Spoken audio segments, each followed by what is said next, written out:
हाँ स्टूडेंट्स, तो आगे लेकर के बेसिक मैथमेटिकल फिजिक्स कॉन्सेप्ट जो हम लोग बेसिक मैथमेटिक्स पढ़ रहे थे, अब उसके बाद हम लेकर के आ गए हैं फिजिक्स में एंट्री हम लोग मारने जा रहे हैं। लेकिन आज फिजिक्स का बेसिक कॉन्सेप्ट चल रहा है जिसका नाम है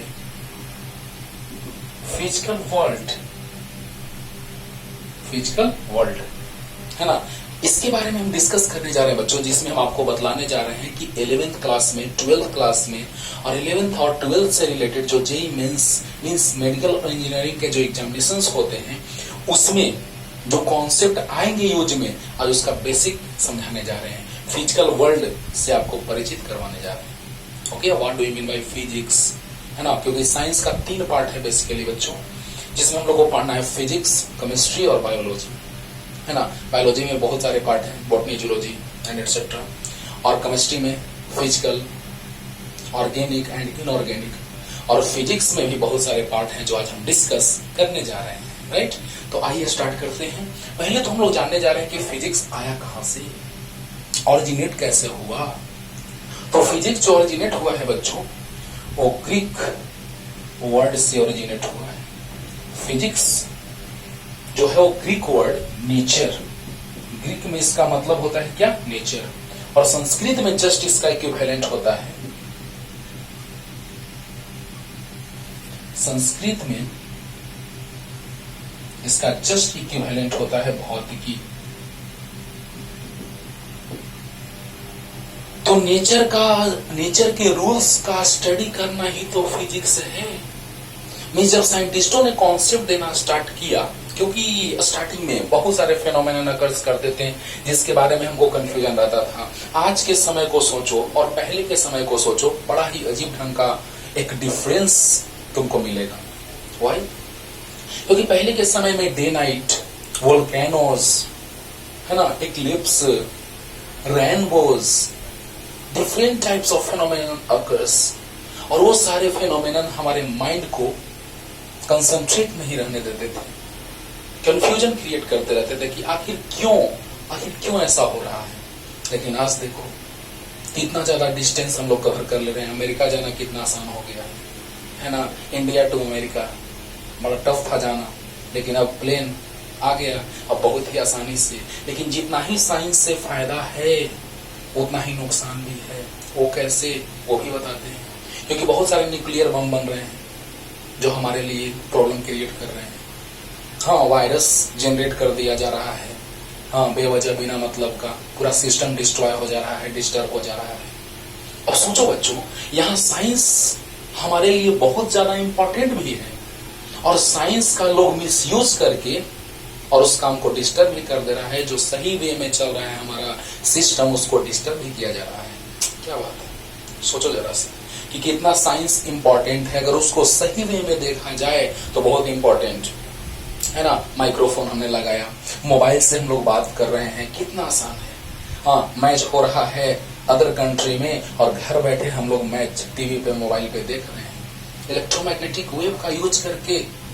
यानी धीरे धीरे लोगों का सोच बढ़ता गया और हमको बहुत सारा कॉन्सेप्ट मिलता गया। यानी कहने का मतलब बच्चों, बहुत सारी चीजें हैं दुनिया में, है ना, लेकिन लोग किसी सर्टेन वे में, हाँ, किसी नए सोच के साथ अगर उस चीज को खोज लेता है तो कहा जाता है कि इस साइंटिस्ट ने इस चीज को डिस्कवर कर दिया। क्या बात है। अब सोचो बच्चों, सबसे बड़ा नाम तो है न्यूटन साहब का, न्यूटन। हाँ, हमारे आइंस्टीन साहब भी कुछ कम नहीं है। बहुत सारे साइंटिस्ट हुए दुनिया में एक से, जो अलग अलग फील्ड में अलग अलग कॉन्सेप्ट को जनरेट किए, और हम लोग का सोच धीरे धीरे, क्योंकि इतने सारे जीव में, हाँ, इतने सारे लिविंग थिंग्स में हम लोग को कहा जाता है कि मानव सबसे सर्वश्रेष्ठ, सोचने वाला सबसे श्रेष्ठ व्यक्ति है। सोचो, तो सबसे ज्यादा सोच हमारा विकसित है। यानी कहने का मतलब कि स्टार्टिंग में तो हम लोग कंफ्यूज रहते थे कि आखिर वो चीज कैसे हो रहा है, क्यों डे नाइट, सनराइज, सन का अपना लाइट होता है कि नहीं होता है, मून का होता है। लोगों का कंफ्यूजन था सन का, मून का और स्टार्स का अपना लाइट है, लेकिन नहीं, सन का अपना लाइट है, मून का नहीं है। मून जो है वो सन के लाइट के रिफ्लेक्शन से है ना, लाइट हमारे तक पहुंचाता है, स्टार्स के अपने लाइट होते हैं। ओके, बहुत सारे फेनोमेनल्स अकर कर रहे हैं, लेकिन उसके बारे में हमें सटीक जानकारियां नहीं थी। लेकिन लोगों का सोच बढ़ता गया, हर एक फील्ड में लोग वर्क करते गए और पता चला कि हर एक फील्ड से नया नया डिस्कवरी हुआ। क्या बात है, सोचो, धीरे धीरे सब कुछ बता रहे हैं बच्चों, लेकिन बहुत सारे टर्म ऐसे आएंगे जो आपको पता नहीं है और बहुत सारे टर्म ऐसे भी आएंगे जो पता है, लेकिन उसके लिए टेंशन नहीं लेना है, क्योंकि यहाँ से आपके एग्जाम में कोई क्वेश्चंस नहीं आते हैं। बस इसको जब डिटेल में पढ़ाएंगे चैप्टर वाइज अलग अलग करके, वहां से क्वेश्चंस क्रिएट होते हैं, जनरेट होते हैं। राइट, तो आइए स्टार्ट करते हैं। पहले फिजिक्स को डिफाइन करना उचित तो नहीं है, इतना बड़ा चीज है, लेकिन फिर भी हम लोग सिंपल वे में डिफाइन कर लेते हैं कि what do you mean by physics. What do you mean by physics? तो the branch of science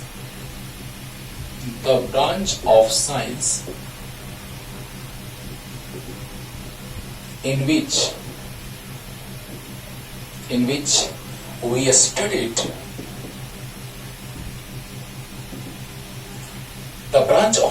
which we studied about laws of nature is called physics. सोचो बच्चों, नेचर के लॉ का स्टडी करना ही फिजिक्स है। तो आखिर लॉ कैसे आया? तो साइंटिस्टों ने, क्योंकि लोगों का सोच बढ़ा और एक सर्टेन बाउंड्री से, सर्टेन लिमिट से अगर सोच बढ़ गया, वही साइंटिस्ट कहलाए।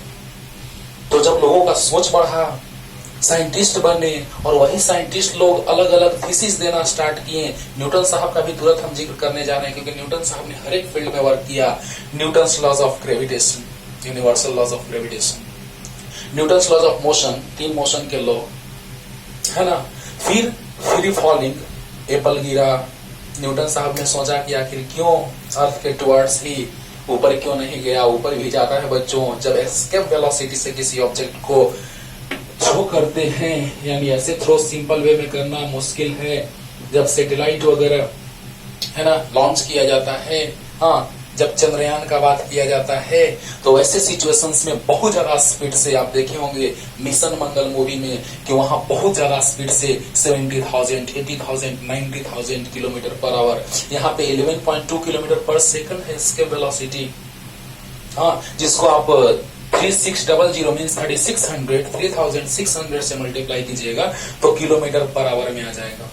यानी कि अगर किसी ऑब्जेक्ट को तुम थ्रो करो तो नीचे ही आ जाएगा, लेकिन अगर एक बहुत ज्यादा स्पीड से अगर उसको थ्रो कर दो, which is known as escape velocity, तो फिर वो ग्रेविटेशनल रेंज से बाहर चला जाएगा और वो हमेशा के लिए एक सर्टेन ऑर्बिट में जाकर के रोटेट करता रहेगा, या जो भी सिचुएशंस आएंगे होता है। यानी कहने का मतलब कि न्यूटन साहब ने बहुत सारा वर्क किया ग्रेविटेशन के फील्ड में, मोशन के फील्ड में। Newton's laws of motion 3 laws हैं, first law of motion, second law of motion, third law of motion. First law of motion inertia बतलाता है, second law of motion force related है, rate of change in momentum is directly proportional to force applied on that object. और Newton's third law of motion है, every action has their equal and opposite reaction. Newton's first law of motion है, यानी object is at rest और moves with uniform velocity if and only if external force is not applied on that object. Means various types of concepts be generated, but these are observed by the certain scientist, है ना, in the certain field. अब सोचो बच्चों कि किसी एक field में किसी एक साइंटिस्ट के द्वारा कोई चीज सोचा जा रहा है, तो उस चीज को सोचने के बाद एक नया थीसिस बना, लेकिन प्रैक्टिकली और थ्योरेटिकली वैल्यू मैच करना चाहिए। आज न्यूटन, अभी फिलहाल हम न्यूटन साहब के बारे में जिक्र कर रहे हैं बच्चों। न्यूटन साहब ने बहुत ज्यादा वर्क किया, calculus, optics, Newton's law of cooling, है ना, हीट में, हाँ, फिर लाइट में बात किया गया, न्यूटन्स कर्पस्कुलर थ्योरी। बहुत जगह न्यूटन साहब का कॉन्सेप्ट आया बच्चों, जो तहलका मचा के रख दिया। इसीलिए न्यूटन साहब के नाम के पहले सर आइजैक न्यूटन लगता है। लेकिन आइंस्टीन साहब ने बड़ा अच्छा कॉन्सेप्ट दिया उन्होंने भी, है ना। हमारे बहुत सारे साइंटिस्ट हुए, एस.एन. बोस, सी.वी. रमन, बहुत सारे साइंटिस्ट हुए इंडिया के भी। लेकिन देखा जाए तो हर एक के थीसिस में अलग अलग फील्ड में किया हुआ वर्क था। लेकिन न्यूटन साहब के बारे में थोड़ा हम जानकारी देने जा रहे हैं आपको, क्योंकि 9th क्लास में पहले न्यूटन साहब का डिटेल बताने जा रहे हैं, क्योंकि बहुत ज्यादा काम देगा बाबू। जहां पढ़ो फिजिक्स में, जहां भी पढ़ते रहो, जिस कॉन्सेप्ट को पढ़ो वहां न्यूटन साहब बीच में आ ही जाएंगे, बहुत जगह पे आएंगे न्यूटन साहब। सोचो, तो कहने का मतलब बच्चों कि जब हम लोग बात करेंगे कि साइंस में फिजिक्स का, तो फिजिक्स क्या है, तो स्टडी है लॉज ऑफ नेचर का, वही फिजिक्स कहलाता है। यानी कहने का मतलब कि the branch of science in which we studied about the laws of nature is called physics, is known as physics. Means nature के लॉ का स्टडी करना ही फिजिक्स कहलाता है। लेकिन माइंड इट, जब भी कोई कॉन्सेप्ट जनरेट होता है उसका प्रैक्टिकल और थ्योरेटिकल मींस मैथमेटिकल, प्रैक्टिकल और थ्योरेटिकल दोनों कॉन्सेप्ट मैच करना चाहिए, दोनों वैल्यू मैच करना चाहिए, तभी वो थीसिस को पब्लिश किया जाता है आगे, और तब दुनिया के सामने लाया जाता है कि हाँ ये थीसिस आपका सही है। हाँ, न्यूटन साहब ने कुछ मिस्टेक भी किया है, क्योंकि देखो बाबू, लोग हैं, सोच है, हो सकता है कि लोगों का सोचने का तरीका अपना अपना अलग अलग हो। हाँ, तो न्यूटन साहब ने जब साउंड का स्पीड बतलाया, स्पीड ऑफ साउंड, तो उन्होंने 280 दिया, लेकिन प्रैक्टिकली ये आ रहा था 331.4। कुछ कुछ मिस्टेक भी किया साइंटिस्टों ने, वो भी हम बतलाते रहेंगे आपको, क्योंकि लोग हैं, सोच कभी कभी अलग स्टाइल में हो सकता है। न्यूटन साहब ने माना कि हीट जो होगा वो कांस्टेंट, टेम्परेचर जो होगा वो कांस्टेंट होगा।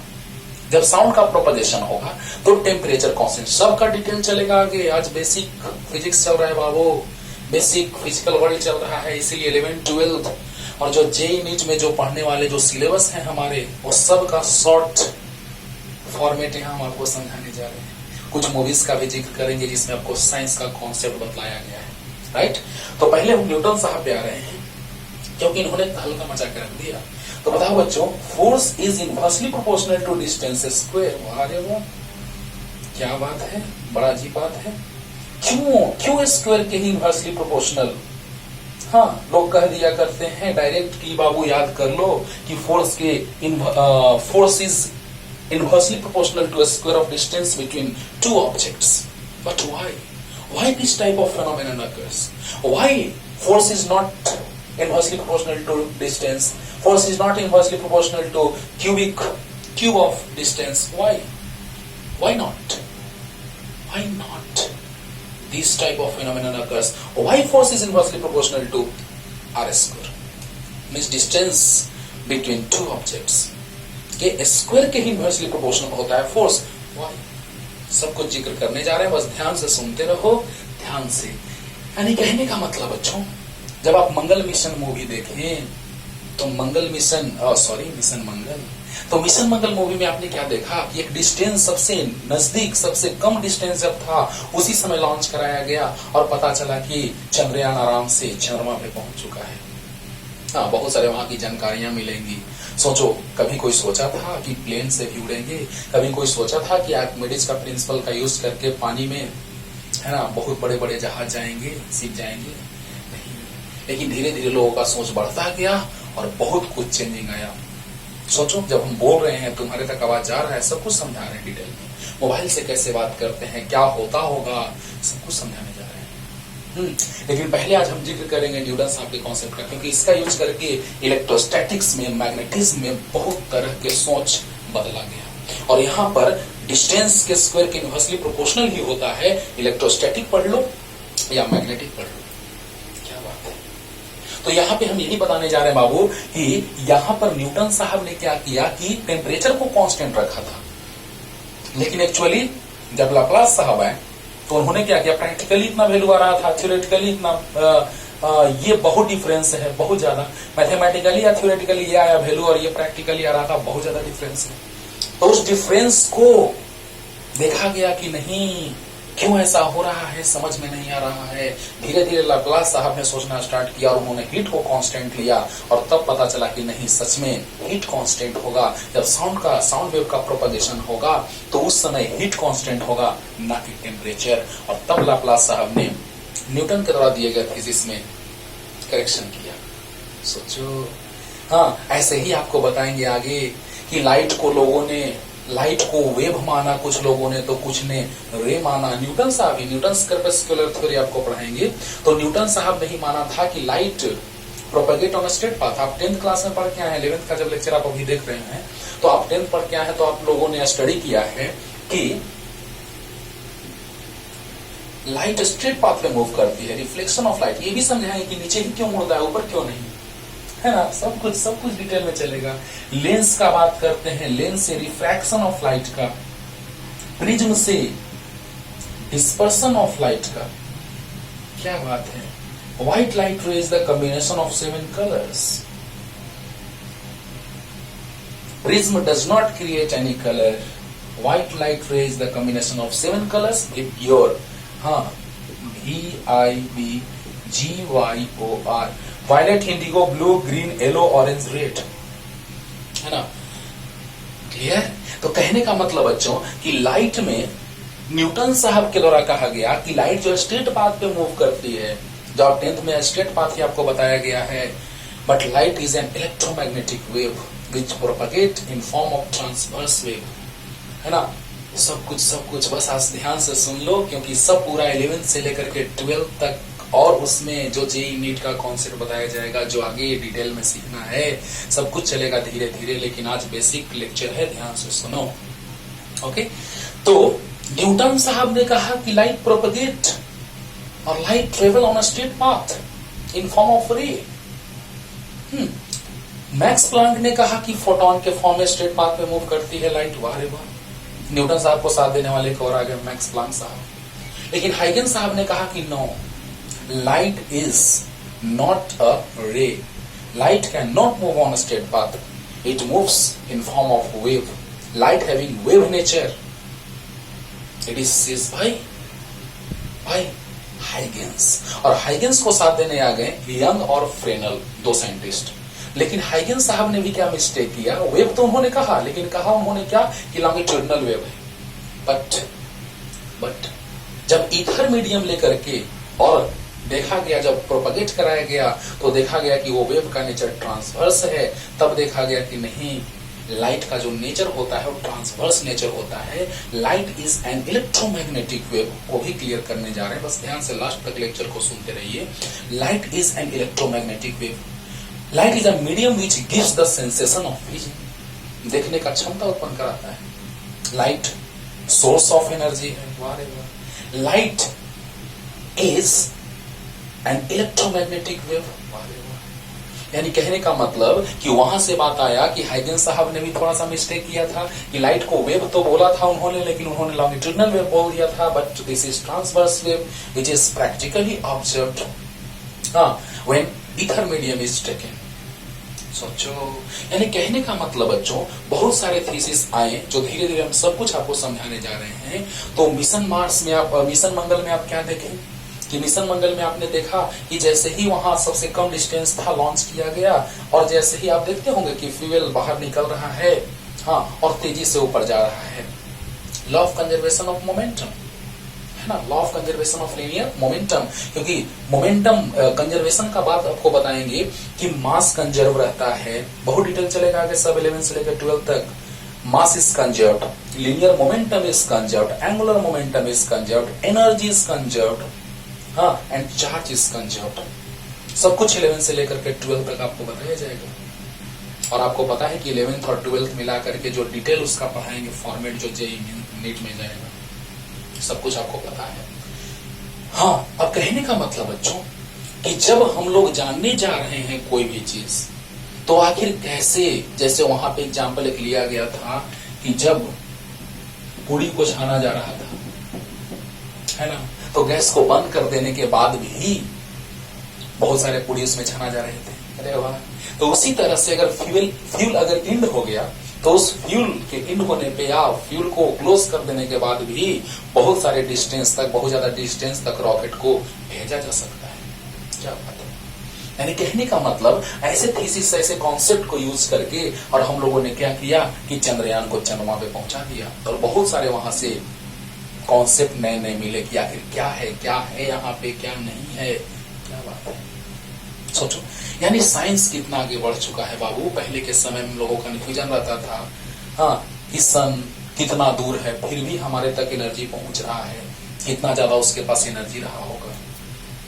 रेडिएशन का बात सीखेंगे हम लोग। हाँ, मून के पास अपना लाइट नहीं होता है, सन के लाइट के रिफ्लेक्शन से स्टार्स इतने ज्यादा डिस्टेंस पे हैं कि उनका लाइट अपना होता है, लेकिन वो इतने ज्यादा डिस्टेंस पे हैं, अर्थ के साइज का अप्रॉक्स 6 टाइम्स 7 टाइम्स 8 टाइम्स होता है बाबू। लेकिन इतना ज्यादा डिस्टेंस पे है कि हमको पता ही नहीं चलता है। और इस चीज में थोड़ा सा आपको एक बात बता रहे हैं कि मिशन मार्स अगर आप मूवी देखे होंगे बच्चों, वीडाते हैं ऐसे लिख सकते हैं प्रॉफ। अभी न्यूटन साहब के बारे में डिटेल बताना भी बाकी है। देखो ना, इसके वेलोसिटी भी बताएंगे, सब कुछ, बस ध्यान से सुनते रहिए।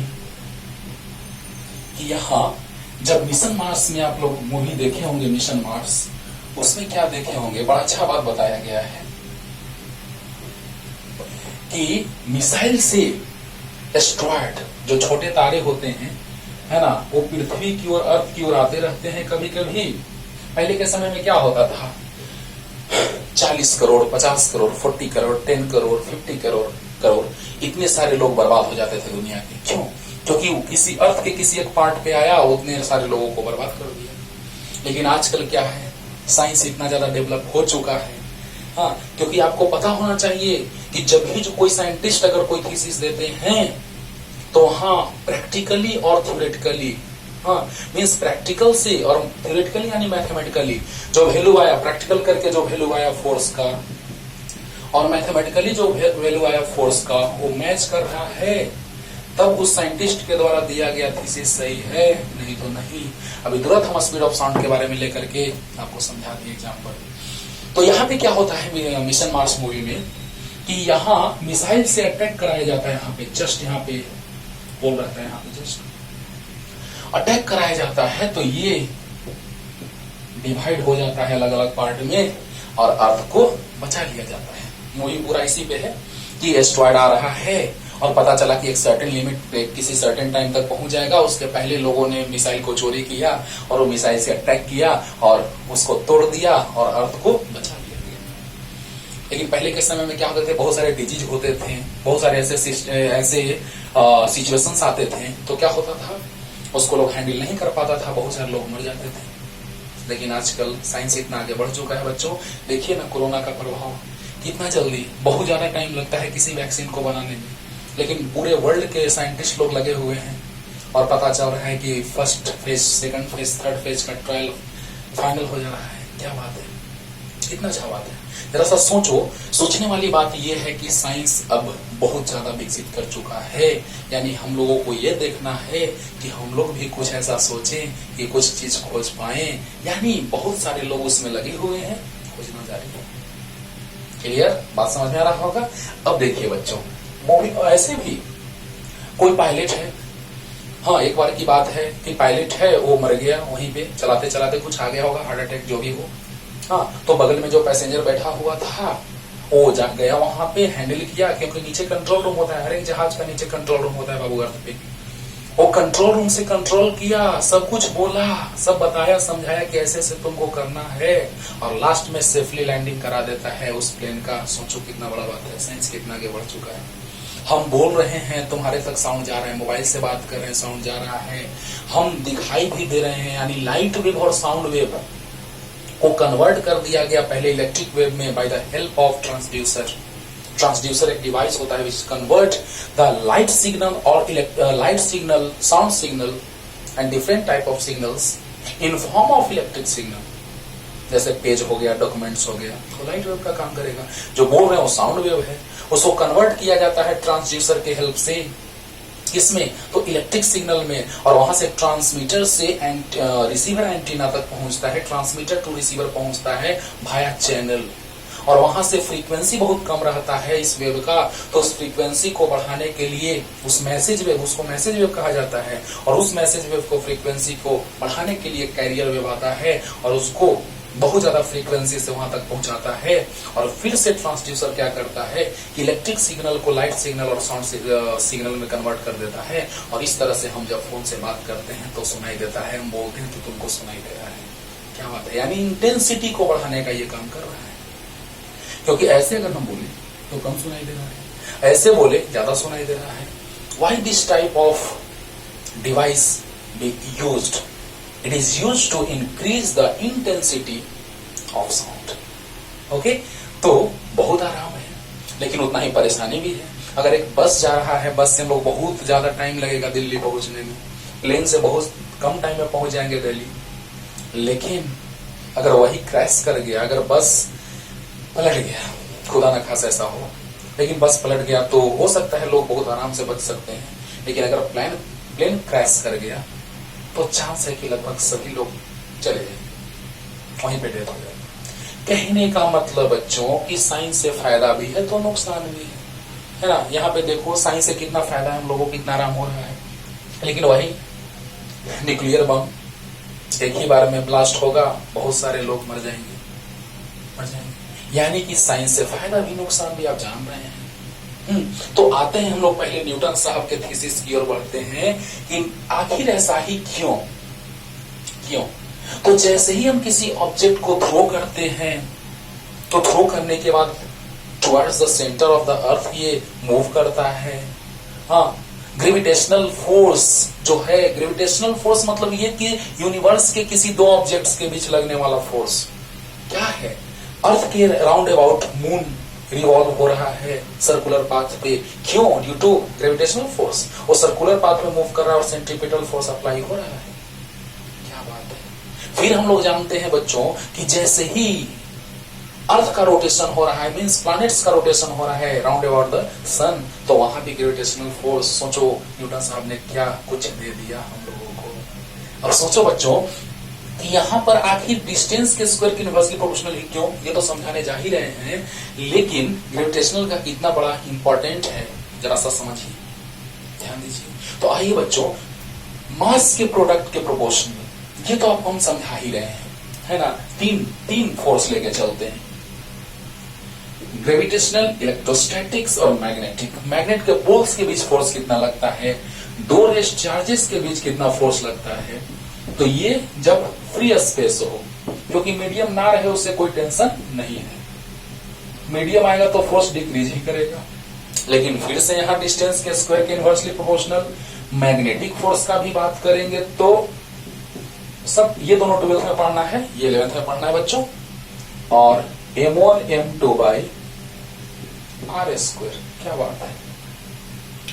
तो यहां भी डिस्टेंस के स्क्वायर के इनवर्सली प्रोपोर्शनल है, यहां भी। अब चलो इसके प्रोडक्ट के, ये है polar strength of the magnet. मान लिया जाए कि दो मैग्नेट हमने लिया, बार मैग्नेट, जिसको छड़ चुंबक कहते हैं। दो बार मैग्नेट है जिसके पोलर स्ट्रेंथ अगर लेस रहेंगे तो फोर्स लेस लगेगा। अभी हम डिस्टेंस को कांस्टेंट मान लेते हैं बच्चों, क्योंकि एक को वैरी कराएंगे तो दूसरे को हमको कांस्टेंट मानना पड़ेगा। तो मान लिया जाए कि हमने डिस्टेंस को कांस्टेंट मान लिया, तो पोलर स्ट्रेंथ जितना ही ज्यादा होगा उतना ही मैग्नेटिक फोर्स ज्यादा लगेगा। अगर दोनों नॉर्थ पोल है तो सेम नेचर के पोल में रिपल्सिव फोर्स, सेम नेचर के चार्ज में रिपल्सिव फोर्स, और अपोजिट नेचर के पोल में, अपोजिट नेचर के चार्जेस में अट्रैक्टिव फोर्स। आपको पता है कि अपोजिट नेचर वाले अट्रैक्ट होते हैं दूसरे की तरफ और सेम नेचर वाले रिपेल करते हैं। इतना कॉमन सेंस है आपको। अब सोचिए कि जैसे ही यहाँ पे पोल्स लेंगे तो repulsive force, north repulsive force. अगर स्ट्रेंथ कम है तो आराम से रखे हुए हैं, और स्ट्रेंथ ज्यादा हो गया तो है ना अकबक हो रहा है और तुरंत दुर्भाग्य रिपेल कर दिया। कहने का मतलब बच्चों कि जितना ही ज्यादा पोलर स्ट्रेंथ होगा उतना ही ज्यादा फोर्स लगेगा। अच्छी बात है। तो just in a similar way, जितना ही ज्यादा चार्जेस होंगे उतना ही ज्यादा फोर्स लगेगा, जितना ही ज्यादा मास होगा उतना ही ज्यादा फोर्स लगेगा। वाह क्या बात है।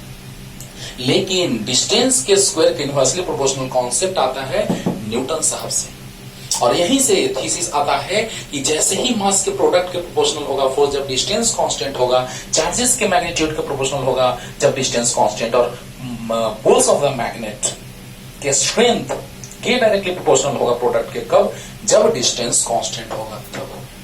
लेकिन जब ये कांस्टेंट दोनों रहेंगे तब डिस्टेंस के स्क्वायर के इनवर्सली प्रोपोर्शनल क्यों होता है ये बताने जा रहे हैं। लेकिन कांस्टेंट आता है कैसे, पहले ये समझा दे रहे हैं। अब देखो बच्चों जी, जैसे जब हम प्रैक्टिकल करेंगे बच्चों, अगर फोर्स हम लोग मेजर कर पाते, हमारे पास डिवाइस रहता, हमारे पास अभी तुरंत अगर डिवाइस रहता फोर्स मेजर करने का, तो तुरंत मेजर कर लेते कि 1-1 kg मास के दो ऑब्जेक्ट्स लिया जाता, क्योंकि प्रैक्टिकल जब किया जाता है बच्चों माइंड इट, तो 1 1 और 1 का बात किया जाता है तो सबसे परफेक्ट रिजल्ट आता है। तो जी का वैल्यू कैसे आता है? Because the value of G is 6.67 10 to the power minus 11 newton metre square per kg square. और यहां से इसका वैल्यू होता है बाबू 1/4 पाई एप्सिलॉन नॉट का फ्री स्पेस। यह है परमिटिविटी ऑफ फ्री स्पेस और यह है permeability of free space. Magnet में परमिएबिलिटी का बात करते हैं मैग्नेटिक में, और इलेक्ट्रोस्टैटिक्स में हम लोग बात करते हैं परमिटिविटी का। तो यहाँ पे इसका वैल्यू होता है 9 × 10 to the power 9 newton metre square per coulomb square.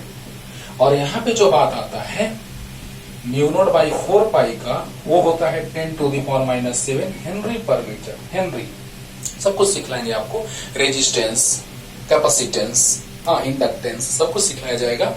तो ध्यान दीजिए बाबू कि कैसे जी का वैल्यू आता है इतना, वो तो सीखेंगे ही, लेकिन अभी आपको याद रखना है फिलहाल कि इलेक्ट्रोस्टैटिक्स में ये इलेक्ट्रोस्टैटिक कांस्टेंट का जो वैल्यू होता है when medium is air or free space, then its value is 9 × 10 to the power 9। यहाँ पे जो इसका वैल्यू आता है वो 10 to the power minus 7। और सिंपल एकदम कि जैसे ही यहाँ मास 1 लेंगे 1 kg by distance 1 square means F equal to G। means जब दो ऑब्जेक्ट्स को, when two objects having masses same equal 1 kg and distance between them is 1 meter, then electrostatic force then gravitational force between both objects is this one। तो इतना ही force लगेगा और यहां से जी का वैल्यू हम लोग आराम से निकाल लेंगे। कोई भी प्रैक्टिकल जब किया जाता है बच्चों, और ऐसे तो आपको पता है जी अगर हम लिखेंगे तो F × r² बाई मास × मास, तो Newton metre square per kg square. Okay, तो सोचो कि यहां से जब प्रैक्टिकल हम लोग करते हैं तो 1 kg के दो ऑब्जेक्ट्स हमने लिया और distance between both objects is 1 metre. इस एंड में रखते हैं, मास कैसे kg होता है, अगले लेक्चर में यूनिट डायमेंशन स्टार्ट करेंगे। तो यहाँ पे डिस्टेंस 1 मीटर, मास 1 kg। तो जब 1 रखेंगे और 1 रखेंगे तो G = F आएगा। Means when two objects having masses 1 kg and distance between them is 1 meter, then gravitational force experienced between both objects is equal to gravitational constant, which is 6.67 × 10 - 11 Newton meter square per kg square। अब सोचो बच्चों कि यहां से हमको पता चल गया, यहाँ यूनिट सही है। ठीक है, तो देखो बच्चों यहां से हम लोग कांस्टेंट भी ला लिए, लेकिन एक बात अभी बहुत इंपॉर्टेंट बात है जो वो अभी बताना है, r² है ना। तो सोचो बच्चों कि यहाँ पर हमको जी का वैल्यू मिल गया just in a similar way. यहाँ पर अगर चार्ज 1 कूलम और डिस्टेंस 1 मीटर रखा जाए तो फोर्स लगता है 9 × 10 to the power 9, और वहीं से आता है इस कांस्टेंट का वैल्यू। यहाँ पे पोल स्ट्रेंथ अगर 1 रखा जाए, डिस्टेंस 1 रखा जाए, तो इसका वैल्यू इस फोर्स के इक्वल होगा। क्या बात है, देखो प्रैक्टिकल से कितना आसानी से वैल्यू आ जाता है। अगर हम लोग अभी यहाँ पे प्रैक्टिकल कर पाते तो आराम से इस वैल्यू को निकाल पाते। क्लियर हो रहा है ना, समझ में आ रहा है ना। लेकिन एक बात यहाँ पे रह गया कि r² के इनवर्सली प्रोपोर्शनल, और ये इसको याद रखना। अभी इसका यूज करके हम तुमको बताएंगे कि light is an electromagnetic wave. ये दोनों बातें याद रखना अभी, है ना। तो चलो पहले हम r² के बारे में बताने जा रहे हैं। तो the branch of science in which we studied about laws of nature is called physics. Clear? तो आइए देखते हैं बच्चों, अब हम लोग जो सबसे बड़ा फैक्ट की ओर बढ़ रहे हैं वो है कि क्यों डिस्टेंस के स्क्वायर के इनवर्सली प्रोपोर्शनल, क्यों, है ना। रटना नहीं है बाबू, रट के पढ़ोगे बर्बाद हो जाओगे। इसीलिए समझ के पढ़िए कि आखिर क्यों डिस्टेंस के स्क्वायर के इनवर्सली प्रोपोर्शनल, क्यों। ओके, ऐसे लोग बता दिया करते हैं कि नहीं डिस्टेंस के स्क्वायर के प्रोपोर्शनल इनवर्सली प्रोपोर्शनल ही होगा, बट व्हाई, क्यों, आइए समझाने जा रहे हैं।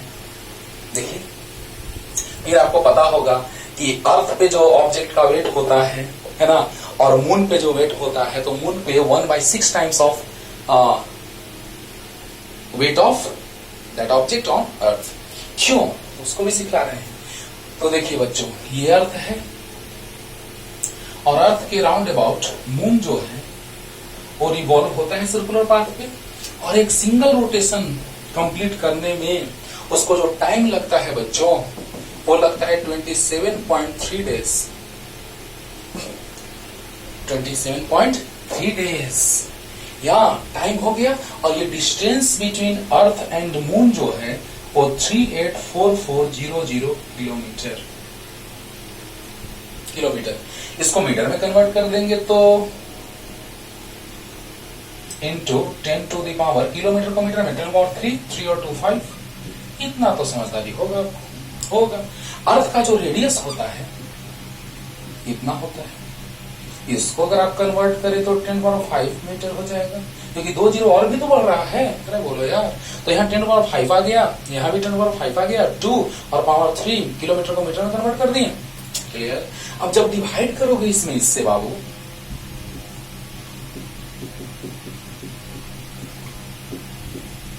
तो अप्रॉक्स आएगा 60। डिवाइड करके देख लेना, अप्रॉक्स 60, कंप्लीट नहीं, अप्रॉक्स 60। क्या बात है।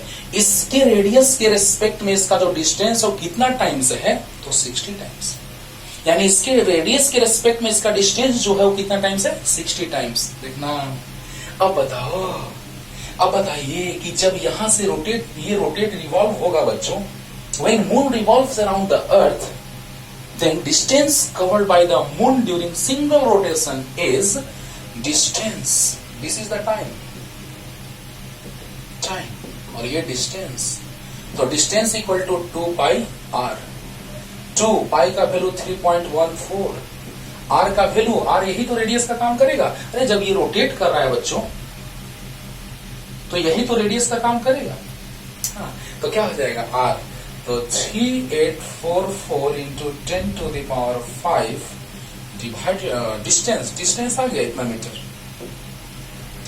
बोलो, सिंपल है ना। बताइए, अर्थ से मून का डिस्टेंस जो है वो 3,84,400 किलोमीटर है। और radius of earth 6,400 kilometre, 6,400 kilometre. और डिवाइड जब इसे इसमें किए, इससे जब डिवाइड किया गया तो अप्रॉक्स 60 आया। मींस इसके रेडियस के रिस्पेक्ट में इसका जो डिस्टेंस है वो कितना टाइम्स है, 60 टाइम्स। ओके। और डिस्टेंस कितना हो जाएगा, तो सर्कमफेरेंस के equal, circumference is 2 pi are.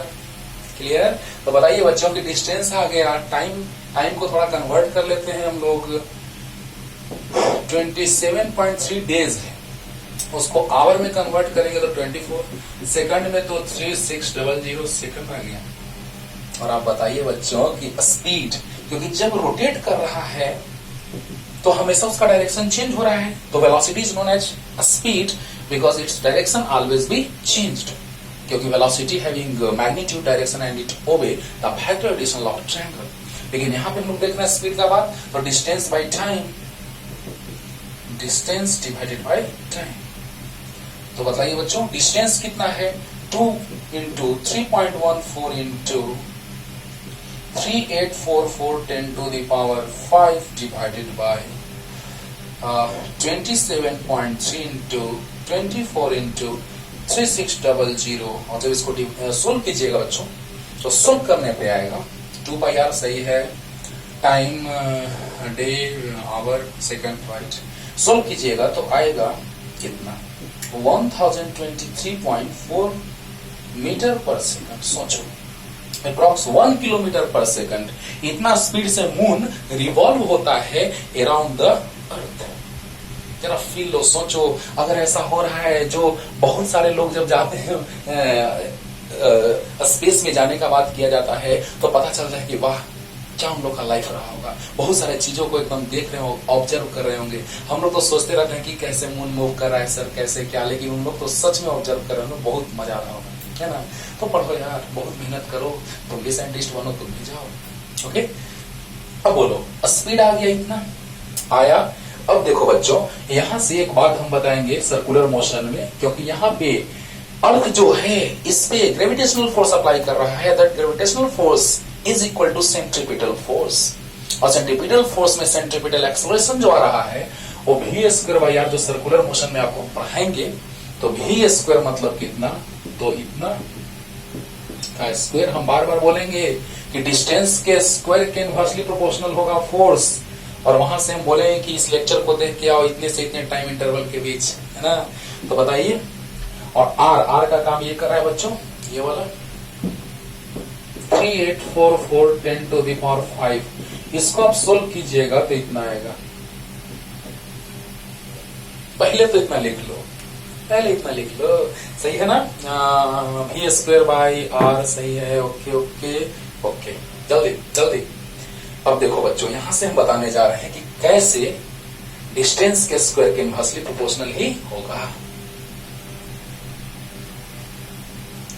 तुम अच्छे से समझिए बच्चों, ध्यान से समझते रहिए, बहुत ही इंटरेस्टिंग लगेगा और आपको विश्वास होगा कि सच में सिर्फ डिस्टेंस के स्क्वायर के इनवर्सली प्रोपोर्शनल ही होता है फोर्स। आज से तो हम अब याद रखेंगे सर, है ना? तो देखिए यहां पे ध्यान दिया जाए कि ए आ गया, मून पे जब हम एक्सीलरेशन का बात करेंगे तो इतना आ गया, और अर्थ पे किसी ऑब्जेक्ट का एक्सीलरेशन का बात करते हैं तो इतना आता है। जब डिवाइड करोगे बच्चों ए बाई जी, या ए में एम से मल्टीप्लाई कर दो दोनों में, तो फोर्स बन जाएगा एफ डैश बाई एफ, तो एम कैंसिल हो जाएगा। तो ए मास से मास कैंसिल, तो ए का रेशियो जो होगा इतना आएगा। जैसे ही इसको सोल्व करेंगे बाबू, तो जब इससे इसमें डिवाइड होगा तो अप्रॉक्स 3600 आएगा। अरे इसको नीचे ला दो ना, यहाँ पे आएगा ना, तो इतना में इसे डिवाइड होगा तो ये आ गया 1/60 का होल स्क्वायर। 1 को लिख सकते हैं 1 स्क्वायर। क्या बात है, क्या बात है। यानी लग रहा है हमको कि डिस्टेंस के स्क्वायर के इनवर्सली प्रोपोर्शनल। सोचो, यानी कि यहाँ पे मून पर बात किया गया फोर्स का, और यहाँ पे फोर्स का बात किया गया अर्थ पे, तो देखा गया कि दोनों में रेडियस का जो स्क्वायर यानी इनवर्स रिलेशन है 60, यानी 60 भी आया था, देखे थे 60 आया था, डिवाइड किए थे तो 3844 into 10⁵ divided by 64 into 10⁵ divide किए थे, अप्रॉक्स 60 आया था, यानी डिस्टेंस के स्क्वायर के इनवर्सली प्रोपोर्शनल। तो यहां से बात बन गया कि न्यूटन साहब ने बहुत ही बड़ा काम किया, और यहां से पता चला कि force is inversely proportional to square of distance. उसी तरह से अर्थ के मास 6 इंटू 10⁻²4, मून का मास 7.4 10⁻²2, अर्थ का रेडियस 6400 किलोमीटर, मून का रेडियस 1740 किलोमीटर, और लेकर के जब हम, क्योंकि वेट जो होता है gravity, force due to gravity ही तो वेट के इक्वल होता है, F equal to mg, F equal to mg, जिस तरह से F इक्वल टू ma होता है। When an object moves on the earth, on a straight path, or force is applied on that object, then it accelerates, and force is equal to F equal to ma from second law of motion, Newton's second law of motion। तो यहाँ F equal to ma, तो F equal to mg, g acceleration due to gravity। तो बताइए बच्चों, यहां से पता चला हमको कि जब जैसे ही हम लोग सोल्व करेंगे तो जो मास, जो उसका वेट होगा, जो फोर्स ड्यू टू ग्रेविटी होगा, वो वेट के इक्वल होगा, और जैसे ही वेट के इक्वल होगा तो अर्थ पे और मून पे वेट का रेशियो निकालो, सोल्व करो, तो आएगा जो मून पे वेट होगा,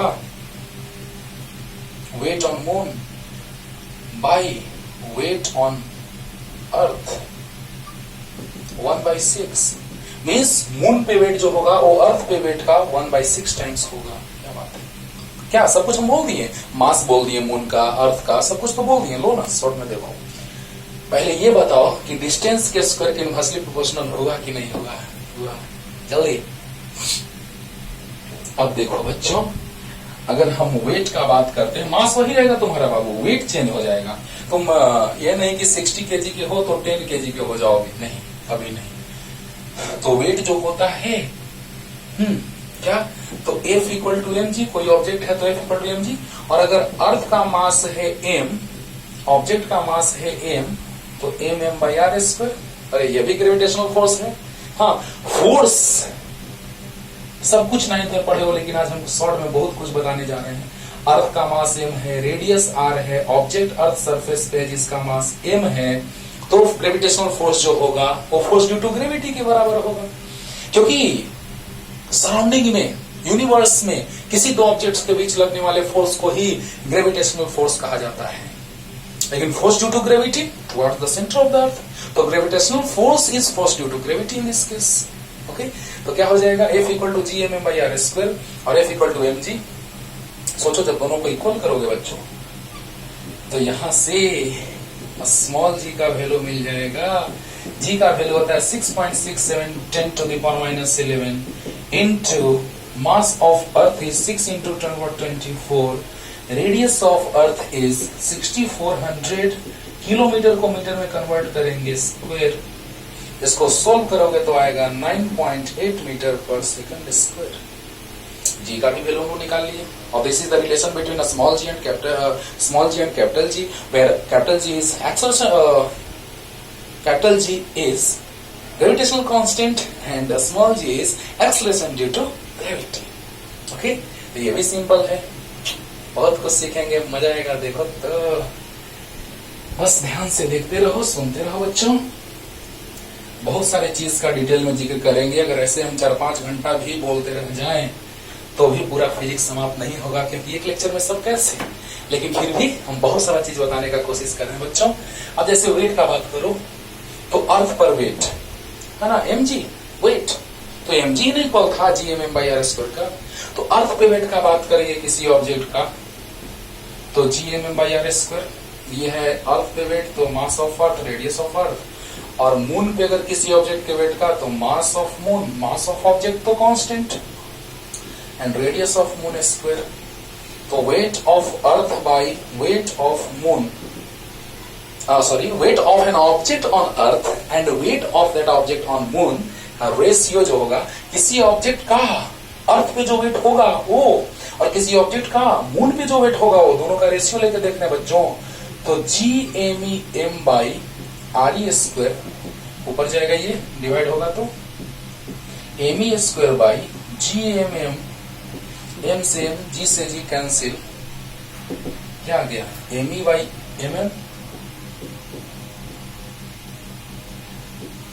into R M by R E, R M by R E का होल स्क्वायर, राइट राइट।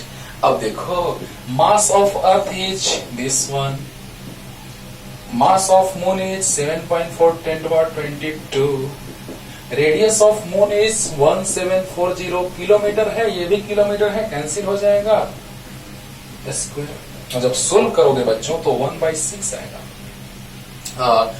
अर्थ वाला ऊपर है तो 6 आएगा। देखो अर्थ वाला ऊपर है, सोल्व करके देखना ना, सोल्व करके देख लो ना, आ जाएगा। और जैसे ही हम weight of an object on earth and weight of an object on moon निकाले तो इतना, तो weight of object on moon and weight of object on earth 1/6।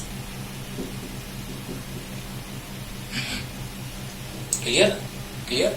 तो यहां से हमको पता चला बच्चों कि जैसे ही हम लोग बात करेंगे मून पर और अर्थ पे ऑब्जेक्ट के वेट का, मास नहीं, मास 60 केजी अगर किसी ऑब्जेक्ट का है तो 60 केजी मून पे ही रहेगा, लेकिन उसका वेट में चेंजिंग आ जाएगा, because radius and mass of moon is less than the radius and mass of the earth. Solve कर लीजिएगा और इतना आ जाएगा। सब चीज डिटेल में पढ़ाएंगे हम ग्रेविटेशन। तो ये बात है बाबू न्यूटन्स लॉ का, Newton's law of gravitation, Newton's laws of motion, जो इनर्शिया बतलाता है, जो गैलीलियो साहब ने भी बताया था कि an object is at rest और moves with constant velocity if and only if external force is not applied on that object. ये सारे बात बहुत कुछ बतलाए गए हैं लोगों के द्वारा। तो आइए जल्दी से लिख लीजिए, सोल्व कर लीजिएगा, सोल्व करना कोई बड़ा बात नहीं है ना।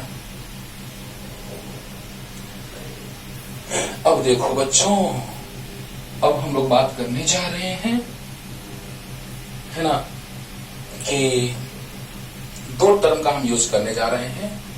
एक है, हम बात बतला दिए हैं बच्चों कि कंजर्वेशन का बात करेंगे हम लोग, तो law of conservation of energy तो आप जानते हैं, energy neither be created not be destroyed, it only converted into one form to another form, है ना। एनर्जी अगर डिस्ट्रॉय हो जाता तो क्या हम बोलते बोलते थक जाते, फिर से हमारे बॉडी में एनर्जी आ पाता नहीं, सिर्फ कन्वर्जन होता है, जो आप लोग सुन पा रहे हैं मेरे बातों को। ओके, तो सोचिए जरा सा कि जब हम लोग बात करेंगे, दो टर्म का यूज तो करेंगे, लेकिन उससे पहले हम एक बात आपको बता रहे हैं, unification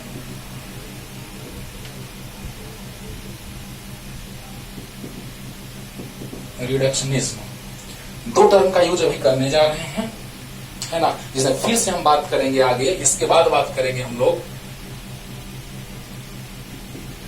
mechanical wave, mechanical physics,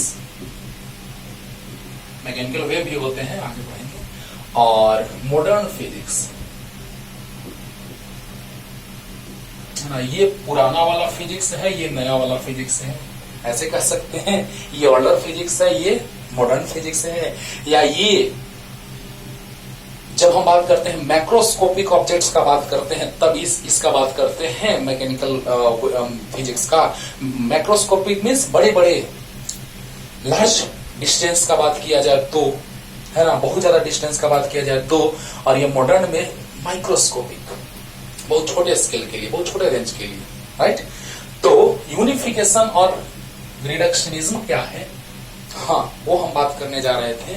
लेकिन उससे पहले जरा सोचो कि जब हम लोग किसी भी बात को कर रहे हैं तो एनर्जी के कंजर्वेशन का हम बात किए भी बोले, उसी तरह से चार्ज का कंजर्वेशन, मास का कंजर्वेशन, लीनियर मोमेंटम का कंजर्वेशन, एंगुलर मोमेंटम का कंजर्वेशन, ये सारे चीजों को हम पढ़ेंगे 11 से लेकर 12 तक, जो हम पीछे बोले भी। ओके, यूनिफिकेशन, सोचो बच्चों, देखा ना अभी क्यों हम ग्रेविटेशन पे हम ज्यादा फोकस किए, जरा सोचो। यूनिफिकेशन में भी वही बात आने जा रहा है कि बहुत सारे चीज को एक रूप में फॉर्म में कन्वर्ट कर दिया गया। रिडक्शनिज्म मीन्स छोटा कर दिया गया, इसको एक फॉर्मेट में, बहुत सारे चीजों को एक फॉर्मेट में कन्वर्ट कर दिया गया। तो यूनिफिकेशन, और बहुत सारे चीजों को छोटा कर दिया गया तो रिडक्शनिज्म। रिडक्शन टर्म से पता चल रहा है। अब सोचो यूनिफिकेशन मीन्स क्या, कि न्यूटन साहब ने gravitational of Newton's universal of gravitation, जिसमें यूनिवर्स के कोई भी दो ऑब्जेक्ट्स के बीच लगे फोर्स का बात करेंगे। अर्थ की ओर ही एप्पल क्यों आ रही है, उसी में बात करेंगे, राइट। फिर हम लोग बात करेंगे न्यूटन्स लॉज ऑफ मोशन।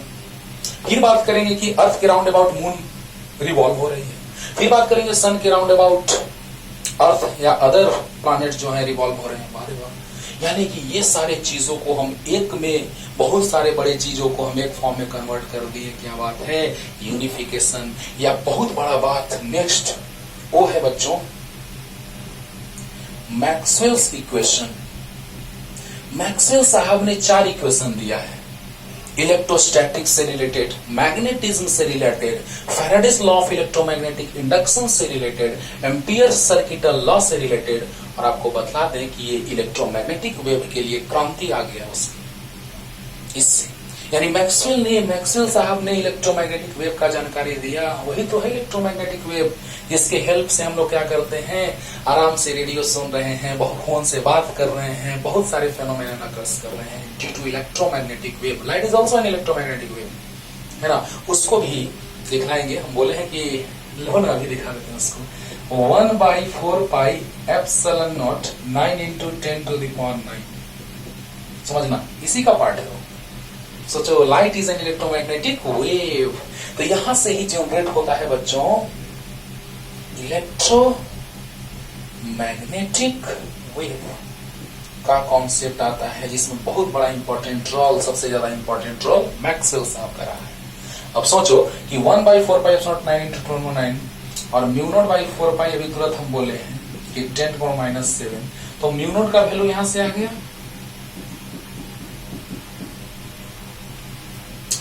और यहां से देखो 1/4 पाई × 9 × 10⁹ इक्वल टू एप्सिलॉन नॉट। तो एप्सिलॉन नॉट इधर गया तो ये नीचे आ जाएगा, और ये 4 पाई से मल्टीप्लाई हो जाएगा। तो बताओ, μ0 और एप्सिलॉन नॉट में मल्टीप्लाई करेंगे बच्चों, तो 4 पाई × 10⁻⁷ और 1/4 पाई 10 × 9 × 1/4 पाई × 9 × 10⁹ देखो जरा सा, कुछ नहीं, बस इसको याद रखना भी, क्योंकि इलेक्ट्रोस्टैटिक्स और मैग्नेटिज्म में ये समझाएंगे, सब बताएंगे। तो 1/4 पाई एप्सिलॉन 9 × 10⁻⁹, तो ये नीचे आया, ये ऊपर चला गया, और ये ऊपर चला गया, राइट, RHS में चला गया, राइट। तो बताइए, जैसे ही मल्टीप्लाई करेंगे तो ये और वो मल्टीप्लाई करेंगे तो इतना आएगा, 4 पाई से 4 पाई कैंसिल होगा। तो देखो बच्चों, ध्यान देना, जल्दी से इतना लिख लो ना, जल्दी से इतना लिख लो यहाँ तक, जल्दी फास्ट। बस ऐसे ही क्योंकि आपको पता है ये सब डिटेल चलेगा, स्टार्टिंग करेंगे शुरू से एकदम जल्दी। अब देखो बच्चों, यहां से mu naught epsilon naught equal to, देखो ऐसे लिख सकते हैं 1 बाई, ये नीचे है 9 और 10 टू द पावर -7 नीचे आया तो +7 हुआ, तो 9 और 7 16। अच्छा, पावर 16 को ऐसे लिख सकते हैं बच्चों 8 into 8, बोलो base same then power be added. Okay, ये नीचे ले जाओ, जब रेसिप्रोकल लेंगे तो इसका रेसिप्रोकल ऊपर चला जाएगा। ओके, अब बताओ इसका रूट लेंगे तो ये आ जाएगा बच्चों। अब तो नीचे वाला पर आराम से लिख लिया होगे, अरे बोलिए जी। तो देखो बच्चों, यहां से क्या पता चला कि 1 by mu naught epsilon naught का root equal 3 into 10 to the power 8, 9 का रूट 3 और पावर 2 है, 1 आगे। This is the speed of light. So we can see that light is an electromagnetic wave. वाह क्या बात है, हम बोले थे कि थोड़ा देर में बोलेंगे और देखो सामने आ गया। यानी मैक्सवेल साहब ने इलेक्ट्रोमैग्नेटिक वेव के लिए क्रांति ही ला दिया कि इलेक्ट्रोमैग्नेटिक वेव में हम लोग 4 चीजों का जानकारी प्राप्त करेंगे। 4 इक्वेशन है, जो एक इलेक्ट्रोस्टैटिक से आया है, एक मैग्नेटिज्म से आया, सब कुछ 12th में बाबू। इलेक्ट्रोमैग्नेटिक वेव एक चैप्टर है 12th में, है ना, तो वहां पे सब लोग सब कुछ डिटेल में सीखेंगे। सिंपल करंट हम लोग बात करते हैं, सर्किट से फ्लो होने वाला। डिस्प्लेसमेंट करंट का वहां बात करेंगे, देखना ना मजा आएगा। तो 4 इक्वेशन, पहला जो है इलेक्ट्रोस्टैटिक से रिलेटेड, दूसरा मैग्नेटिज्म से, तीसरा Faraday's law of electromagnetic induction से। उसी के बेसिस पे जनरेटर वर्क करता है बच्चों, है ना, कि फ्लक्स में चेंजिंग जो होता है जब हम कॉइल को रोटेट कराते हैं, कॉपर कॉइल को जब मैग्नेट के पोल्स के बीच कॉइल को रोटेट कराया जाता है, देन मैग्नेटिक फ्लक्स में चेंजिंग होता है, तो rate of changing magnetic flux is directly proportional to EMF induced, और वहां से जनरेटर वर्क करता है। वहां से mechanical energy is converted into electrical energy. Generator convert the mechanical energy, पहले रोटेट कराते हैं तो electricity means mechanical energy is converted into electrical energy. उसका डिटेल चलेगा वहां पे। हाँ, Fleming's right hand rule, Fleming's left hand rule, कब लेफ्ट हैंड रूल अप्लाई होता है, कब राइट हैंड रूल, पूरा फील आएगा बच्चों 12th। ओके, अब देखो यहां पर एक और बात, एम्पियर सर्किटल लॉ से इक्वेशन, यानी चारों को मिला करके इलेक्ट्रोमैग्नेटिक वेव का पूरा कॉन्सेप्ट क्लियर कर दिया गया। तो बोलो बच्चों, सबको मिलाया गया तो बना इलेक्ट्रोमैग्नेटिक वेव, यूनिफिकेशन हुआ ना। लेकिन इसमें बड़ा सिंपल है, रिडक्शनिज्म में बस टेम्परेचर, काइनेटिक थ्योरी से रिलेटेड चीज है, हीट एंड टेम्परेचर से रिलेटेड चीज है, जिससे हम लोग बात करेंगे टेम्परेचर का, इंटरनल एनर्जी का, एंट्रोपी का, इन सभी चीजों का। ओके, तो सोचो बच्चों, अब हम लोग आ रहे हैं इसके बाद लास्ट में 4 फोर्सेस का हम जिक्र करेंगे। लेकिन ये चीज तो आप समझ गए, यूनिफिकेशन, रिडक्शनिज्म। लेकिन अब हम लोग आ रहे हैं मैकेनिकल फिजिक्स पे, है ना, और मॉडर्न फिजिक्स पे। तो मैकेनिकल फिजिक्स में हम लोग बात करेंगे बहुत बड़े से ऑब्जेक्ट का, बहुत बड़े रेंज का, है ना, बहुत बड़े बड़े ऑब्जेक्ट्स का भी बात करेंगे, बहुत ज्यादा रेंज का भी बात करेंगे। और मॉडर्न में छोटे ऑब्जेक्ट का, छोटे रेंज का बात करेंगे, है ना। जैसे मैकेनिकल फिजिक्स में जो मेन पार्ट्स हैं वो है मैकेनिक्स, ऑप्टिक्स,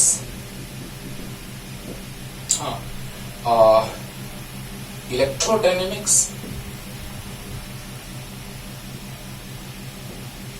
एंड थर्मोडायनेमिक्स।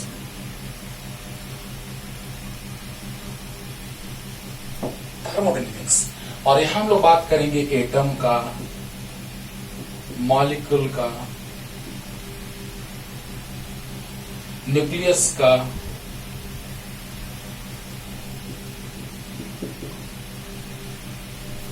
है ना। तो मेनली हम लोग बात कर रहे हैं यहाँ पे बड़े बड़े ऑब्जेक्ट, बड़े लार्ज रेंज का, और यहाँ छोटे ऑब्जेक्ट, छोटे रेंज का बात करने जा रहे हैं। और देखना बच्चों, यहाँ पे भी बहुत कुछ हम लोग को सीखने के लिए मिलेगा।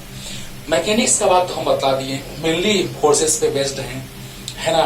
फिर बात हम लोग करेंगे, जब रॉकेट जाता है ऊपर तो गैसेस बाहर निकलती, इजेक्ट होते हैं, रॉकेट जा रहा है ऊपर, है ना। Newton's third law of motion से रिलेटेड, लेकिन mainly law of conservation of linear momentum पे बेस्ड है वो, राइट। फिर हम लोग बात करेंगे वाटर सरफेस पे वेव का, ट्रांसवर्स वेव का। फिर स्ट्रिंग में वेव का बात करेंगे, फिर साउंड वेव का बात करेंगे, डॉपलर्स इफेक्ट का बात करेंगे। क्या बात है, डॉपलर्स इफेक्ट आपको पता होगा कि कोई भी सोर्स ऑफ साउंड आता है हमारे नजदीक तो उसका फ्रीक्वेंसी जो है, रियल फ्रीक्वेंसी वही रहता है, लेकिन वर्चुअल जो फ्रीक्वेंसी है, अपरेंट फ्रीक्वेंसी जो है, वो हमको चेंज नजर आता है, सुनाई देता है। यानी नजदीक आ रहा है तो ज्यादा सुनाई देता है, दूर जाता है तो कम सुनाई देता है। डॉपलर्स इफेक्ट है ना। तो साउंड का जानकारी प्राप्त करेंगे, साउंड का जानकारी, फिर वेव जो वाटर सरफेस पे वेव का, स्ट्रिंग में वेव का बात करेंगे। राइट, यहाँ बहुत सारे चीज, फोर्स का, वर्क का, हाँ, rotational motion, centre of mass, बहुत कुछ हम लोग यहाँ सीखेंगे बच्चों, जो मैकेनिक्स पार्ट है। ऑप्टिक्स में हम लोग सीखेंगे सब कुछ। हम शुरू में बहुत सारा चीज बताए हैं कि light is an electromagnetic wave, but light having dual nature. Dual nature means दो तरह की का नेचर। स्ट्रेट पाथ पे भी प्रोपेगेट करता है, वेव के फॉर्म में भी। क्योंकि यहां से बात आएगा कि जब स्ट्रेट पाथ पे प्रोपेगेट करता है तो स्ट्रेट पाथ के बेसिस पे तीन चीज को डिस्क्राइब किया जाता है: reflection of light, refraction of light, dispersion of light. Dispersion, जो रिफ्लेक्शन, रिफ्रैक्शन और डिस्पर्सन, जो हम आपको बताएं कि light, white light is the combination of 7 colours. लेकिन जब वेव नेचर का बात किया जाए तो उसके बेसिस पे reflection, refraction, diffraction of light, interference of light, polarisation of light, बहुत सारे चीज का हम लोग कॉन्सेप्ट यूज में लाते हैं। तो पता चला at last we can say that wave nature पे बहुत सारा, रे नेचर पे 3, तो पता चला कि ज्यादा इंपॉर्टेंट कौन है, तो wave nature of light. Okay, फिर वहां पे हम लोग पढ़ेंगे लेंस, मिरर, है ना। फिर पढ़ेंगे हम लोग वही लेंस का यूज करेंगे तो पता चलेगा कि क्या बना, तो टेलीस्कोप बना, माइक्रोस्कोप बना। गैलीलियो साहब क्या करते थे, तो टेलीस्कोप के हेल्प से स्टार्स को ऑब्जर्व करते थे। उन्होंने देखा कि वाह, किस तरह से ये स्टार्स कैसे रहते हैं, किस तरह से प्रेजेंट है वहां पे, उसका ऑब्जर्वेशन उन्होंने उससे लिया। राइट, इसमें बहुत सारे चीज का जानकारी हम लोग लेंगे, है ना। मून के पास अपना लाइट नहीं होता है, ये बात हम समझा दिए स्टार्टिंग में। यानी इसमें ऑप्टिक्स में बच्चों बहुत सारा चीज हम जानकारी प्राप्त करेंगे जो 12th में पढ़ेंगे, लेकिन 10th में आप बहुत कम पढ़े हैं। बस पढ़े हैं कि लाइट रे के फॉर्म में प्रोपेगेट करती है। आप प्रूफ करेंगे I equal to R, law of reflection of light को प्रूफ करेंगे। या I इक्वल टू आर होता है, दो मेथड से प्रूफ करेंगे, एक रे बेसिस पे, एक वेव बेसिस पे। मतलब बहुत क्रांति आने वाला है 11 से लेकर 12 तक, है ना। और इलेक्ट्रोडायनेमिक्स, इलेक्ट्रोडायनेमिक्स में हम लोग बात करेंगे बच्चों। तो electrostatics means charge is at rest, then Coulomb's law. Coulomb's law, जब चार्जेस रेस्ट में होते हैं तो उनके बीच फोर्स लगता है जो होता है 1/4πε0 Q1 Q2/r²। सोचो, यहां भी थीसिस आया जो r² का इनवर्सली प्रोपोर्शनल, और न्यूटन साहब से ही आया। मैग्नेटिज्म में भी μ0/4π m1m2/r² लिखे थे, याद होगा। तो उसमें भी r² का इनवर्सली प्रोपोर्शनल यहां भी आया। वाह, क्या बात है न्यूटन साहब, क्या बात है। तो बताओ बच्चों, इलेक्ट्रोडायनेमिक्स में पहला नंबर तो हम लोग जाने कि जब चार्जेस रेस्ट में रहेंगे, when charges are at rest, then force experienced between both charges is electrostatics.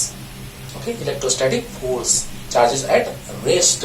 लेकिन जब मोशन में चार्ज आ गया तो वहां से बहुत कुछ सीखने लगे कि ऑस्ट्रेट लॉ आया, फैराडेस लॉ आया, एम्पियर्स लॉ आया। ऑस्ट्रेट लॉ पढ़े हैं कि when electric current is flowing through any current carrying conducting wire, then magnetic field is developed around it. पता होगा। तो इस तरह का जानकारी हम लोग लेंगे यहाँ पे, है ना। करंट का फ्लो होगा, एसी करंट, डीसी करंट, बहुत कुछ सीखेंगे। अब यहाँ पे हम लोग थर्मोडायनेमिक्स का बात जो हम थोड़ा सा आपको बतला चुके हैं कि यहाँ सीखेंगे हम लोग क्या, तो temperature, internal energy, entropy, kinetic theory of gases, बहुत सारा चीज हम लोग सीखेंगे किसमें, थर्मोडायनेमिक्स में। काइनेटिक थ्योरी ऑफ गैसेस तो बहुत ज्यादा इंपॉर्टेंट है ना। काइनेटिक थ्योरी ऑफ गैसेस से बहुत कुछ सीखने को मिलता है कि किस तरह से किसी भी गैस के अंदर किस तरह से मॉलिक्यूल जो है वो मूवमेंट होता है, उनका टेम्परेचर देने पे क्या क्या वेरिएशन आता है, वेलोसिटी में, रूट मीन स्क्वायर वेलोसिटी में क्या क्या वेरिएशन आता है, वो सब चीज हम यहाँ सीखेंगे।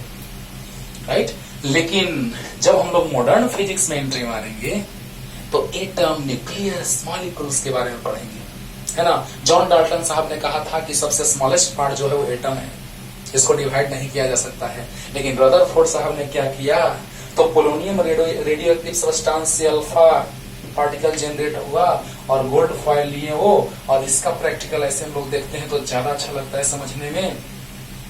तो उन्होंने ऑब्जर्व किया कि अरे यार, न्यूक्लियस में तो कुछ जरूर प्लस वाला है और ऑर्बिट्स में इलेक्ट्रॉन्स रिवॉल्व हो रहे हैं।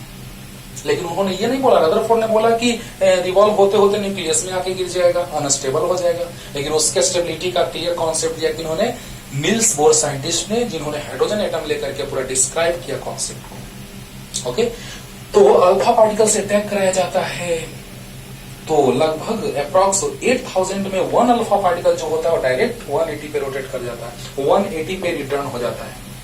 और वहां से पता चला कि जरूर न्यूक्लियस में कोई है। बाकी जो दूर गया वो थोड़ा मुड़ा, है ना, और दूर गया तो और कम मुड़ा, और कम डेविएट हुआ। जो बहुत दूर गया वो बहुत कम डेविएट हुआ। According to this concept we studied that nucleus having more mass. तो पता चला, प्रैक्टिकली देखा गया कि न्यूक्लियस का मास जो है वो बहुत ज्यादा है ना। लेकिन जब आगे चल करके जेम्स चैडविक साहब आए कि अरे मास कुछ और है, हाँ मास जब ऐसे प्रैक्टिकली आना चाहिए तो कुछ और आ रहा है, हाँ थ्योरेटिकली कुछ और आ रहा है। तो पता चला कि न्यूक्लियस के अंदर जरूर कोई और है जो चार्जलेस है। और जेम्स चैडविक साहब ने वहां बताया, हाँ मिलिकन ने बताया था इलेक्ट्रॉन पे चार्ज का मैग्नीट्यूड। लेकिन जब बात यहाँ पे आया जेम्स चैडविक का, तो उन्होंने न्यूट्रॉन के बारे में डिटेल बताया और पता चला कि न्यूक्लियस में न्यूट्रॉन प्रोटॉन दोनों होते हैं और एक स्ट्रॉन्ग न्यूक्लियर फोर्स से बॉन्डेड होते हैं। और वहां पे बात आता है स्ट्रॉन्ग न्यूक्लियर फोर्स, जो proton proton neutron neutron electron proton proton neutron neutron neutron proton के बीच अट्रैक्टिव फोर्स लगता है, स्ट्रॉन्ग अट्रैक्टिव फोर्स, है ना, जिसका अभी तक भी पूरा डिटेल कॉन्सेप्ट क्लियर नहीं हो पाया है बच्चों। अभी भी बस कहा जाता है कि न्यूक्लियस में इनके बीच, क्योंकि प्रोटॉन प्रोटॉन के बीच इलेक्ट्रोस्टैटिक फोर्स लगना चाहिए जो दूर भगा देगा, लेकिन वहां इलेक्ट्रोस्टैटिक का फोर्स का बात नहीं आता है। वहां पे एक अलग तरह का फोर्स पाया जाता है जो क्या है, तो nuclear force, strong nuclear force. 4 तरह का फोर्स अभी बताने जा रहे हैं, strong nuclear force, week nuclear force, electromagnetic force और ग्रेविटेशनल फोर्स, राइट। हाँ, अब देखो अल्फा पार्टिकल से अटैक कराया गया तो पता चला कि न्यूक्लियस के अंदर जरूर कुछ है। तो पता चला कि वहां पे प्रोटॉन है, बाद में जेम्स चैडविक साहब ने बताया न्यूट्रॉन भी है। तो पता चला कि किसी भी न्यूक्लियस, क्या हम करते हैं आगे पढ़ेंगे तो हम क्या जानेंगे कि कोई भी न्यूक्लियस को ब्रेक करने का मतलब क्या है। कोई भी न्यूक्लियस को ब्रेक करने का मतलब है किसी एटम को ब्रेक करना। एटम को ब्रेक करने का मतलब न्यूक्लियस को ब्रेक करना ही क्यों, क्योंकि 99.99% mass of any object, any atom exist inside the nucleus. इसीलिए हम लोग एटम को तोड़ने का, ब्रेक करने का बात करते हैं तो मेनली न्यूक्लियस को ब्रेक करने का बात करते हैं। क्या बात है। अब सोचो बच्चों, यहां से बात आया न्यूक्लियस का, रदरफोर्ड साहब, लेकिन उस चीज को क्लियर कर दिया पूरा डिटेल, हाँ कौन, तो नील्स बोर साहब, कि कोई भी इलेक्ट्रॉन जो है ऑर्बिट में रिवॉल्व होता है सर्टेन फ्रीक्वेंसी के साथ, और उसी ऑर्बिट में रिवॉल्व होता है जिसका एंगुलर मोमेंटम h/2π का इंटीग्रल मल्टीपल होता है। हाँ, वहां से आता है mvr = nh/2π। सच। तो इस तरह के बहुत सारे कॉन्सेप्ट साइंटिस्टों के द्वारा दिए गए। फिर उसी तरह से डी ब्रॉगली नामक साइंटिस्ट ने बताया कि जिस तरह से लाइट में ड्यूअल नेचर होता है उसी तरह से मैटर्स में भी ड्यूअल नेचर पाए जाते हैं। उसके से ये प्रूव भी होगा कि mvr = nh/2π। सब 11th में केमिस्ट्री में भी आप पढ़ेंगे ये चीज और 12th में फिजिक्स में भी। ओके, तो इस तरह से बहुत स्मॉल, हाँ माइक्रोस्कोपिक लेवल पे हम लोग बात कर रहे हैं, जिसका साइज जो है न्यूक्लियस का बहुत ही छोटा होता है। ओके, तो इस तरह से हम लोग बात करेंगे बच्चों, जो बहुत सारा चीज हम लोग को पढ़ना है धीरे धीरे चल करके आगे, जब हम धीरे धीरे सब कुछ 11 से 12 तक पढ़ेंगे। लेकिन 4 फोर्सेस का बात बहुत कुछ है यार, अभी बहुत कुछ है, पढ़ाते रहेंगे तो बस। थ्योरी ऑफ रिलेटिविटी जो प्रैक्टिकल यूज में आता है हमारे लाइफ में बहुत जबरदस्त, और जो न्यूक्लियर पावर प्लांट में यूरेनियम रट लेकर के वहां पे बहुत कम मास को बहुत ज्यादा एनर्जी में कन्वर्ट कर दिया जाता है।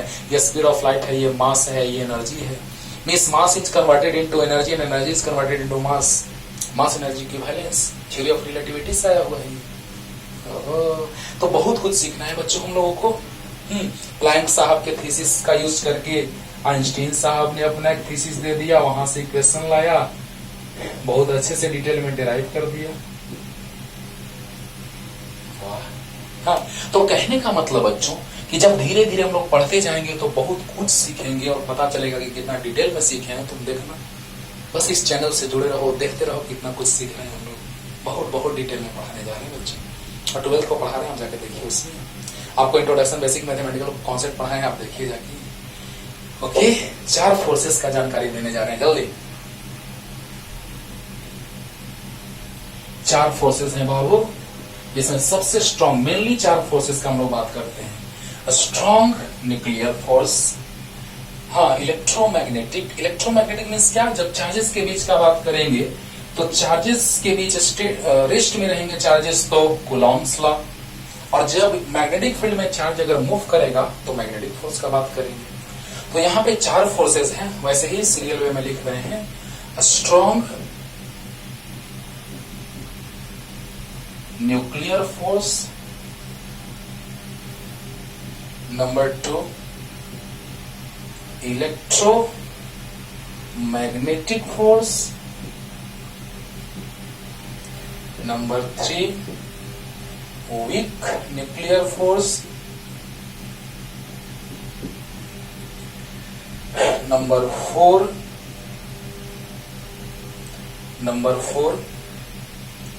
Gravitational force. इन चारों से पहले मैं एक बात आपको बताने जा रहे हैं बच्चों, ध्यान से सुनिएगा,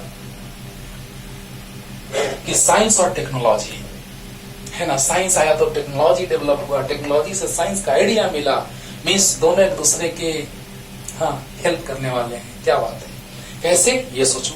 जेम्स वाट साहब ने, जब नहीं होता वो केतली जो चाय देने वाला होता है, तो उसी में जब पानी गर्म किया जा रहा था तो जेम्स वाट साहब ने ऑब्जर्व किया, है ना, कि अरे वाह, जो उसका जो ढक्कन था वो वेपर से, स्टीम इंजन का इसी से आविष्कार हुआ, खोज हुआ बच्चों, कि वहां स्टीम जो है, स्टीम के फॉर्म में वाटर कन्वर्ट होकर के ढक्कन को गिरा दिया, प्रेशर अप्लाई किया, तो पता चला कि अरे यार स्टीम इंजन से तो बहुत कुछ हो सकता है ना। तो वहां से स्टीम इंजन का फॉर्मेशन हुआ, लेकिन पता चला कि उसका स्पीड बहुत कम है। तो फोर्ड एक साइंटिस्ट है जो फोर्ड कंपनी का गाड़ी देखते हैं, है ना, उन्होंने इंजन बनाया स्टार्टिंग में। तो उस इंजन से क्या हुआ, डीजल पेट्रोल इंजन के हेल्प से क्या हुआ कि बहुत ज्यादा स्पीड में गाड़ियां चलने लगी। हाँ, तो क्या होगा, तो वहां से पता चला कि फिजिक्स के हेल्प से हम लोग टेक्नोलॉजी डेवलप किए, लेकिन वो टेक्नोलॉजी और भी अच्छे फिजिक्स का आइडिया दिया कि तुम ऐसे खोजोगे तो और भी अच्छा रहेगा। अरे वाह, यानी फिजिक्स से टेक्नोलॉजी और टेक्नोलॉजी से फिजिक्स का आइडिया हम लोग को मिलता रहा, और धीरे धीरे पूरा वर्ल्ड डेवलप करता रहा। राइट, तो अब देखो बच्चों, स्ट्रॉन्ग न्यूक्लियर फोर्स जो होता है, अगर चारों का हम लोग रेशियो का बात करें तो इस फॉर्मेट में होता है। इलेक्ट्रोमैग्नेटिक फोर्स के रेस्पेक्ट में न्यूक्लियर फोर्स लगभग 100 टाइम्स स्ट्रॉन्ग होता है बच्चों। तो अगर रेशियो का बात किया जाए तो ऐसे है, स्ट्रॉन्ग न्यूक्लियर फोर्स अगर 1 है तो इलेक्ट्रोमैग्नेटिक फोर्स 10⁻² है, वीक न्यूक्लियर फोर्स 10⁻13 है, और ग्रेविटेशनल फोर्स जो है 10⁻39 है। ओके, तो देखा जाए ध्यान से, इसका जो रेंज होता है इलेक्ट्रोमैग्नेटिक फोर्स का वो बहुत ज्यादा होता है, इंफिनिटी।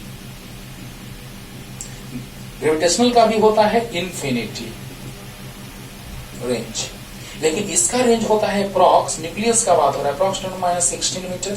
इसका भी न्यूक्लियस का, क्योंकि न्यूक्लियस का साइज अप्रॉक्स 10⁻15 रेंज का होता है, यानी 10⁻16 10⁻15 यानी अप्रॉक्स सेम रेंज। ये इन्फिनिटी ग्रेविटेशनल फोर्स बहुत ज्यादा डिस्टेंस भी लेंगे, नो टेंशन, आराम से फोर्स G(m1m2/r²), अर्थ और मून के बीच लगा फोर्स, अर्थ और सन के बीच लगा फोर्स। क्या बात है, क्या बात है, यानी इसका रेंज जो है इलेक्ट्रोमैग्नेटिक फोर्स चार्जेस के बीच, बहुत ज्यादा डिस्टेंस रखेंगे तो भी चार्जेस के बीच फोर्स लगेगा, कम ही लगेगा। तो यहाँ इन्फिनिटी रेंज हुआ इलेक्ट्रोमैग्नेटिक का, और एक ग्रेविटेशनल का भी इन्फिनिटी। लेकिन वीक न्यूक्लियर फोर्स का रेंज 10⁻16, बहुत कम, न्यूक्लियस का ही बात हो रहा है। स्ट्रॉन्ग न्यूक्लियर फोर्स 10⁻15 रेंज, बहुत कम। सोचो, तो इसमें इलेक्ट्रोमैग्नेटिक में बतला दिया गया कि चार्जेस जब रेस्ट में रहेंगे तो कूलॉम्स लॉ का बात करेंगे, अगर मैग्नेटिक फील्ड में चार्जेस मूव करेंगे तो मैग्नेटिक फोर्स का बात करेंगे, इन्फिनिटी रेंज होगा। ग्रेविटेशनल, कोई भी दो यूनिवर्स में कोई भी दो ऑब्जेक्ट के बीच का फोर्स बात किया जाए तो ग्रेविटेशनल फोर्स। राइट, अब देखो बच्चों, ये दोनों इन्फिनिटी का रेंज का बात हुआ, ये दोनों का रेंज का बात हुआ 10⁻15 10⁻16। यहाँ पे बीटा डीके का बात होता है, किसका, बीटा डीके का, किसका, बीटा डीके का, वीक न्यूक्लियर फोर्स में। और स्ट्रॉन्ग न्यूक्लियर फोर्स में तो लाजवाब कॉन्सेप्ट सीखना है, रेंज आपको पता चल गया। इलेक्ट्रोमैग्नेटिक फोर्स से ये 100 टाइम्स स्ट्रॉन्गर होता है, अरे ये 1 है तो ये 1 10⁻² है, मतलब इसके रेस्पेक्ट में ये 100 टाइम्स स्ट्रॉन्गर है, इसके रेस्पेक्ट में ये 10⁻13 टाइम्स स्ट्रॉन्गर है, इसके रेस्पेक्ट में ये 10⁻39 टाइम्स स्ट्रॉन्गर है। क्योंकि हम आपको बताएंगे इलेक्ट्रॉन इलेक्ट्रॉन के बीच लगा इलेक्ट्रोस्टैटिक फोर्स, इलेक्ट्रॉन प्रोटॉन के बीच लगा इलेक्ट्रोस्टैटिक फोर्स, प्रोटॉन प्रोटॉन के बीच लगा इलेक्ट्रोस्टैटिक फोर्स, सब कुछ चलेगा फर्स्ट चैप्टर में 12th क्लास में, राइट। तो यहाँ पे बात आया, सबसे बात ये ज्यादा इंपॉर्टेंट, ये तो आपको समझा दिया इन्फिनिटी रेंज, ये आपको बता दिए बीटा डीके का बात होता है, ये आपको बताने जा रहे हैं डिटेल में कि न्यूक्लियस के अंदर प्रोटॉन न्यूट्रॉन दोनों पाए जाते हैं।